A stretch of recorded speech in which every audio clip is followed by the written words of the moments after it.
کہ ہم چونکہ عربی نہیں ہیں، غیر عربی ہیں، عجمی لوگ ہیں، تو ہم نے کوئی بھی دعا یاد کرنی ہو تو ہم لفظ بہ لفظ یاد کرتے ہیں، اور پھر اس کے بعد کوشش کرتے ہیں کہ اس میں کوئی لفظ شامل نہ ہو یا کوئی لفظ خارج نہ ہو، یعنی کسی طرح کی کمی بیشی اس میں نہ ہو، اور ایز اٹ از جس طرح یاد کیا ہے اسی طرح ہی اس کو ہم پڑھیں، چونکہ یہ ہم عجمی لوگ ہیں۔ لیکن عرب کے اندر ایسا تھا، رسول اکرم صلی اللہ علیہ وسلم کے زمانہ مبارک میں بھی، کہ نماز جنازہ کو بیسک 4 چیزوں میں، 4 مراحل میں تقسیم کر دیا گیا تھا، اور ان 4 چیزوں کے اندر جو ہم نے ان مراحل میں مٹیریل یوز کرنا تھا، الفاظ اور کلمات یوز کرنا تھے، وہ لوگوں کو عام اختیار تھا کہ وہ اپنی مرضی سے جو مرضی کر سکتے ہیں۔ مثلا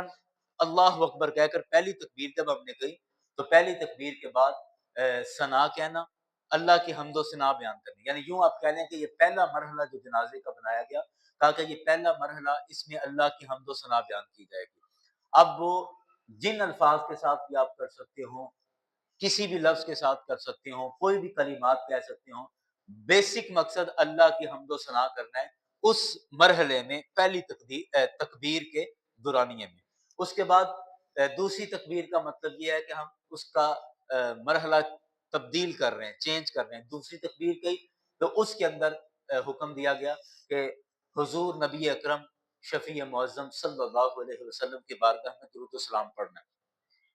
وہ کوئی بھی لفظ ہو سکتے ہیں، کسی بھی لفظ کے ساتھ اور کسی بھی جملے کے ساتھ، یہ ان لوگوں کی بات کر رہا ہوں کہ صحابہ اکرام کی بات کر رہا ہوں، تو وہ اپنی مرضی سے، اپنے حساب سے، جو انہیں زیادہ اچھا لفظ لگتا، زیادہ اچھی بات لگتی، وہ اس طرح سرکار کی بارگاہ میں درود و سلام پڑھتے۔ پھر تیسری تکبیر کی کہی جاتی اللہ اکبر کہہ کر، تو اس کا مطلب یہ ہے کہ اب ہم تیسرے مرحلے میں داخل ہو گئے، اور اس تیسرے سٹیپ میں ہم نے میت کے لیے بخشش اور مغفرت کی دعا کرنی ہے۔ تو اب اس کے لیے بھی کوئی خاص لفظ مقرر نہیں کیے گئے، سرکار کے زمانے کی بات کر رہا ہوں، اس دور میں کوئی خاص لفظ مقرر نہیں کیے گئے کہ آپ نے یہ ہی پڑھنے ہیں، نہیں، اس میں اختیار تھا کہ اپنی مرضی سے کوئی بھی الفاظ، کسی طرح کے بھی جملے وہ پڑھتے تھے، تلاوت کرتے تھے، اور وہ جس میں بخشش اور مغفرت کے الفاظ ہوتے تھے، جس میں میت کے لیے بلندی درجات کے الفاظ ہوتے، اس طرح کی بات کی جاتی۔ اس کے بعد چوتھی تکبیر تھی، اور چوتھی تکبیر کے بعد سلام پھیر دینا ہے، اور نماز ختم ہو گئی۔ یہ بیسک 4 تکبیریں ہیں، اور 4 تکبیروں کے اندر جو مضمون ہے، وہ مضمون بھی اللہ کے نبی صلی اللہ علیہ وسلم نے خود مقرر کیا ہے کہ پہلی تکبیر کے بعد آپ کا مضمون اللہ تعالیٰ کی ثنا ہونی چاہیے، دوسری تکبیر کے بعد آپ کا مضمون نبی کریم صلی اللہ علیہ وسلم پر درود و سلام ہونا چاہیے، تیسری تکبیر کے بعد آپ کا مضمون میت کے لیے بخشش اور مغفرت اور بلندی درجات کی دعا ہونی چاہیے، اور چوتھی تکبیر کے بعد آپ کا مضمون صرف سلام ہونا چاہیے، اور نماز جنازہ ہوگی۔ اب جو احادیث کے اندر، اور پرانے فقہا نے بھی، اور محدثین نے بھی، اور پرانے علماء نے بھی 1000 سال پہلے یا 1100 سال، 1200 سال پہلے تک بھی جو محدثین نے نماز جنازہ کے کلمات جو نقل کیے ہیں نا، وہ ایک دوسرے سے مختلف نقل کی ہیں، اور وہ کئی دعائیں نقل کی گئی ہیں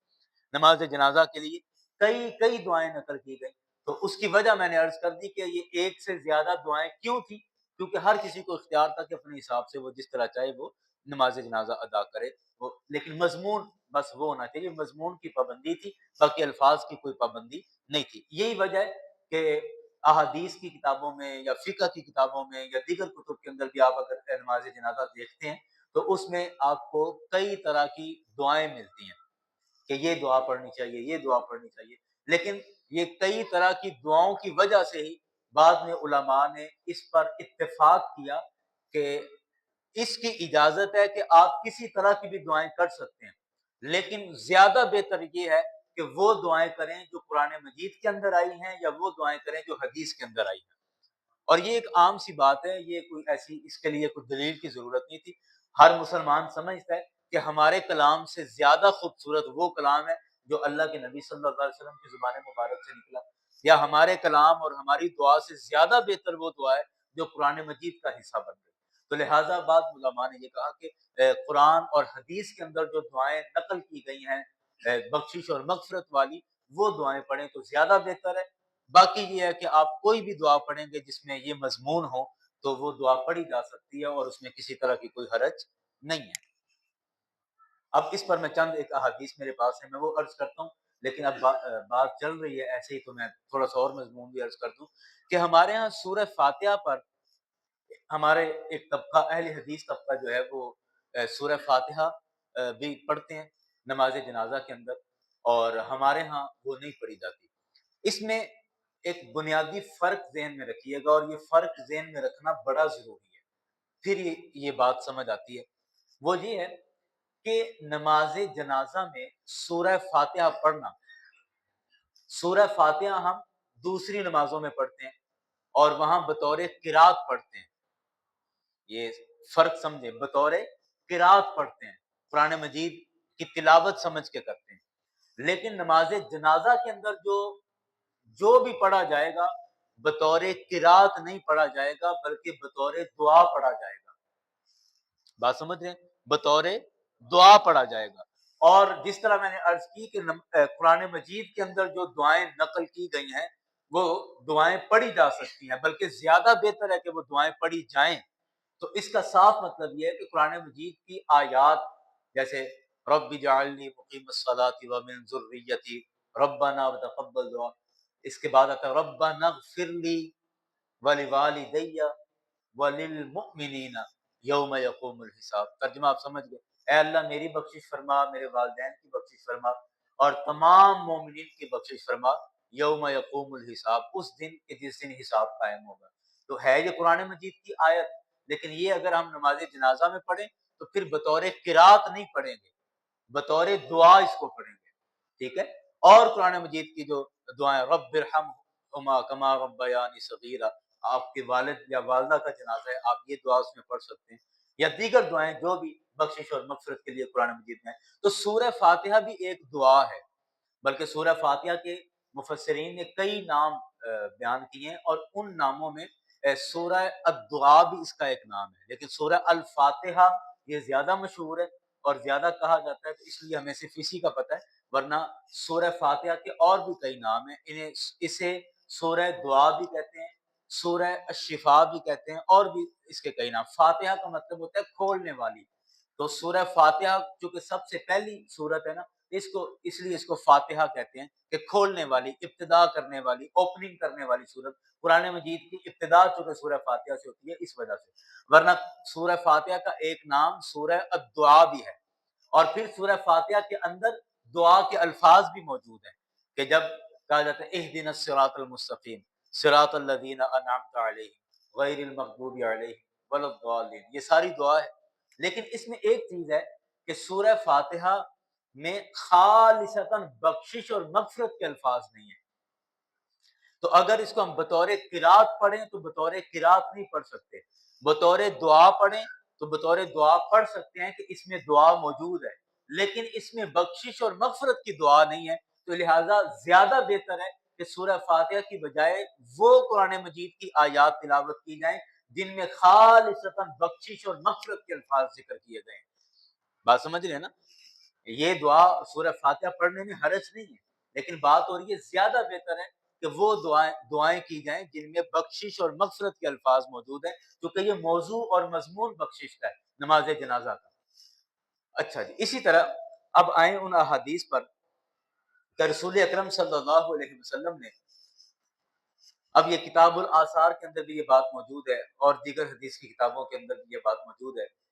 کہ سرکار علیہ الصلوۃ والسلام نے ارشاد فرمایا نماز جنازہ کے متعلق، قال الاولی الثناء علی اللہ، کہ نماز جنازہ کا پہلا حصہ وہ ہے کہ جس میں اللہ کی ثنا کی جائے، والثانیۃ صلاۃ علی النبی صلی اللہ علیہ وسلم، نماز جنازہ کا دوسرا حصہ یہ ہے کہ حضور نبی کریم صلی اللہ علیہ وسلم پر درود بھیجا جائے، والثالثۃ دعاء للمیت، اور تیسری یہ ہے میت کے لیے دعا کی جائے، والرابعۃ سلام تسلیم، اور چوتھی جو چیز ہے وہ سلام عرض کرنا ہے، سلام پھیرنا ہے۔ اسی طرح نماز جنازہ کے متعلق جو ہمارے ہاں الفاظ پڑھے جاتے ہیں، آپ دیکھتے ہیں کہ ہم کہتے ہیں ربنا اغفر لی، ربنا اغفر لی اللہم اغفر لحینا و میتنا و شاہدنا و غائبنا و صغیرنا و کبیرنا و ذکرنا و انسانا اللہم من احییتہ منا فاحیہ علی الاسلام ومن توفیتہ منا فتوفہ علی الایمان۔ اب یہ جو الفاظ ہیں نا، آپ یوں کہہ لیں کہ اس کا ایک ایک لفظ دعائے بخشش اور دعائے مغفرت کے لیے، اور پھر یہ ورڈنگ بھی ہماری اپنی نہیں ہے، یہ لفاظی بھی ہماری اپنی نہیں ہے، بلکہ یہ الفاظ مختلف احادیث کے اندر منقول ہوئے ہیں، لیکن کچھ الفاظ اس کے کسی حدیث کے اندر، کچھ الفاظ کسی حدیث کے اندر، مختلف احادیث کے اندر یہ الفاظ منقول ہوئے ہیں، اور اسی طرح اسی وجہ سے ہم ان الفاظ کو نماز جنازہ کے اندر پڑھتے ہیں۔ دیکھیے رسول اکرم صلی اللہ علیہ وسلم کی حدیث مبارک ہے کہ سرکار علیہ الصلوۃ والسلام نے ارشاد فرمایا کہ جب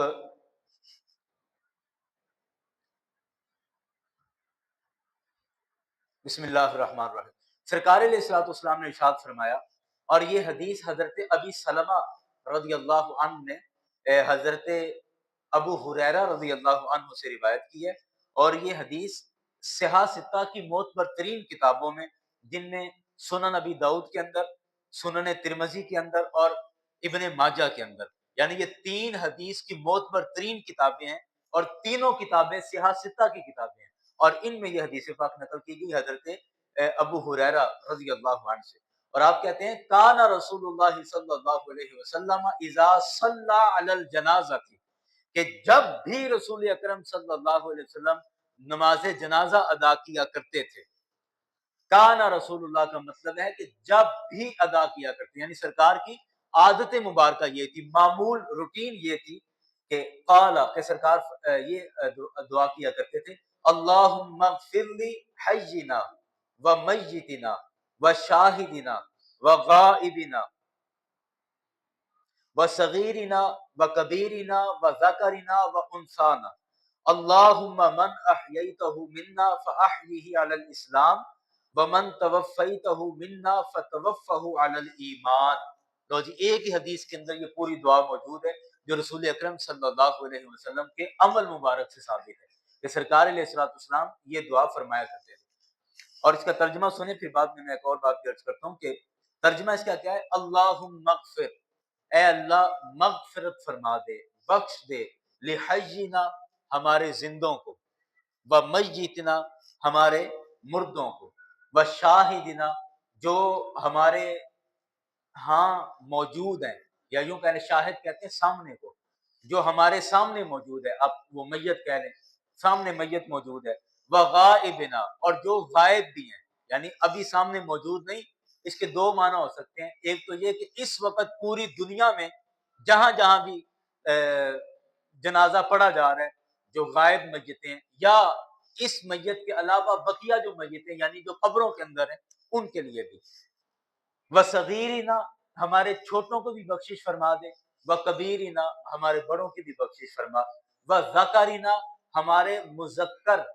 یعنی جتنے مرد ہیں ان کی بھی بخشش فرما دے، وانثانا اور ہماری مؤنثات، مؤنث یعنی خواتین کی بھی بخشش فرما دے۔ اللہم اے اللہ من احییتہ منا، اے اللہ تو ہم میں سے جس کو بھی زندہ رکھے، فاحیہ علی الاسلام اس کو اسلام پر زندہ رکھنا۔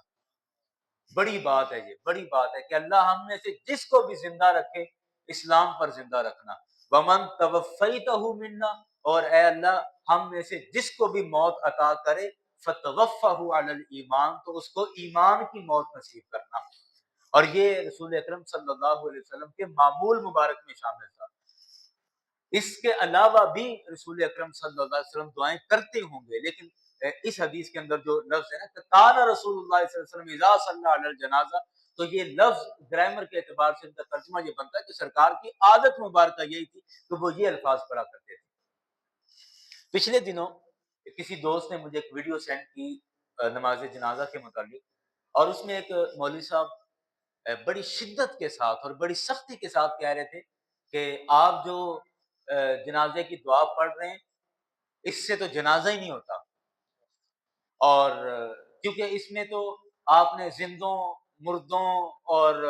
حاضر غائب اور فلاں فلاں سب کے لیے دعائے بخشش کر لی، لیکن جو سامنے میت موجود ہے اس کے لیے تو اس میں بخشش والے لفظ ہی نہیں ہے، تو آپ کی یہ دعا نامکمل ہے، نامکمل ہونے کی وجہ سے اس سے جنازہ ہی نہیں ہوتا۔ بڑے سخت لفظوں کے ساتھ آپ یقین کریں کہ جب میرے سامنے ویڈیو آئی اور دیکھا، مجھے دلی طور پر دکھ ہوا کہ اللہ ہمارے امت پر رحم کرے، اللہ ہمارے حال پر رحم کرے کہ یہ دو دو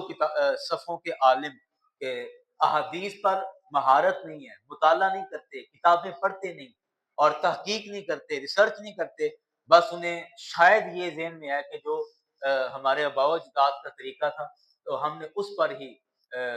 قائم رہنا ہے اور اسے ہی صحیح ثابت کرنے کی کوشش کرنی۔ اور میں نے پہلی دن گفتگو میں جب سے یہ والا مضمون چھڑے تو میں نے پہلے دن سے کہا کہ ان اختلافات پہ ہمیں شدت نہیں کرنی چاہیے، کیونکہ کوئی بھی طریقہ ہے جو ان اختلافات میں موجود ہے اس کے پیچھے کہیں نہ کہیں کوئی نہ کوئی حوالہ موجود ہے، احادیث کی کوئی نہ کوئی عبارت وہاں پر موجود ہے، اور اگر آپ سرے سے ان کا انکار کر دیں تو معاذ اللہ استغفر اللہ، یہ سرکار کی حدیث کا انکار لازم آئے۔ آپ صرف اتنا کہہ سکتے ہیں کہ زیادہ بہتر یہ ہے کہ اس طریقے سے آپ یہ طریقہ اختیار کر لیں، یا دوسروں نے کہنا ہے تو وہ یہ کہنے کہ جی آپ کے طریقے سے ہمارا طریقہ زیادہ بہتر ہے، ہمیں کوئی اعتراض نہیں اس بات سے، ہم کہہ لیں کہ جی ہمارا طریقہ زیادہ بہتر ہے، زیادہ بہتر کا صرف اختلاف ہے اور اس میں کوئی حرج اور کوئی قباحت نہیں ہے، لیکن یہ اتنی شدت اختیار کر دیا نا ان معاملات کے اندر، یہ سراسر حماقت اور نادانی ہے، کم علمی ہے، لاشعوری ہے اور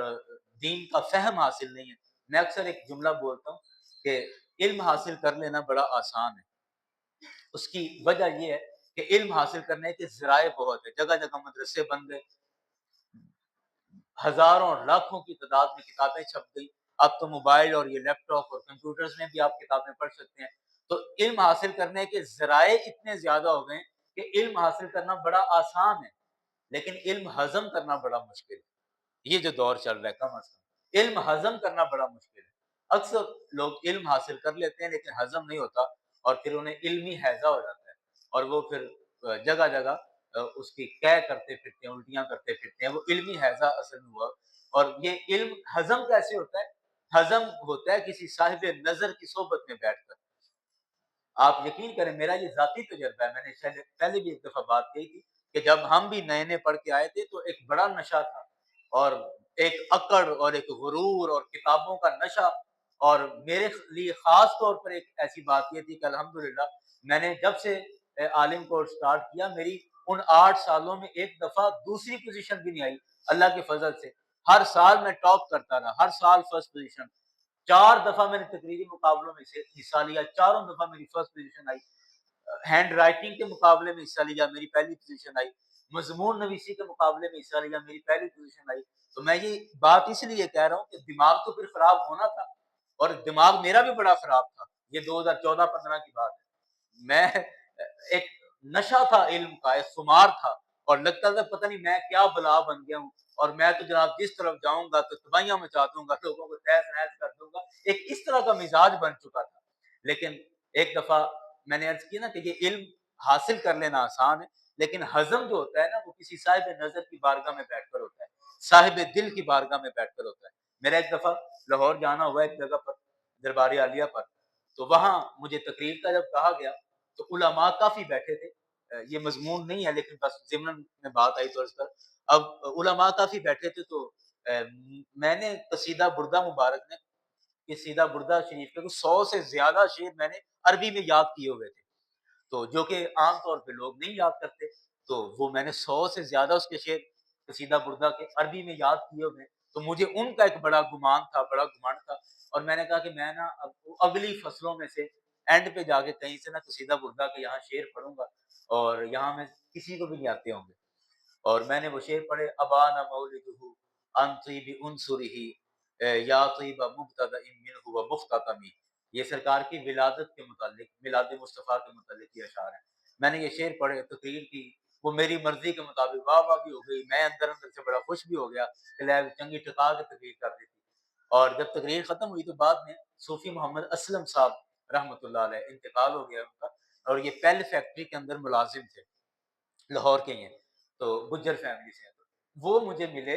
اور مجھے کہتے ہیں آپ راجہ گنج سے آئے ہیں؟ میں نے کہا جی۔ مولانا منظور صاحب کے بیٹے ہیں؟ میں نے کہا جی جی۔ کہتا ماشاءاللہ آپ نے بہت اچھا بیان کیا، میں تو پہلے ہی چڑا ہوا تھا، میں اور چوڑا ہو گیا کہ ہاں جی جی شکریہ شکریہ۔ اب وہ کہہ رہے ہیں کہ آپ سے ایک سوال پوچھنا ہے،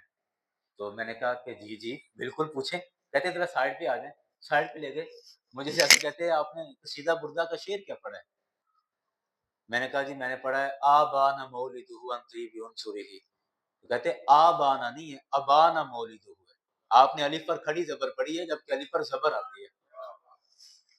اب یقین کریں کہ پہلے تو میرا ماننے کو دل نہ کرے کہ یار یہ صوفی اسلم مجھے بتائے گا کہ زبر اور کھڑی زبر کا کیا فرق ہوتا ہے، یہ تو قاری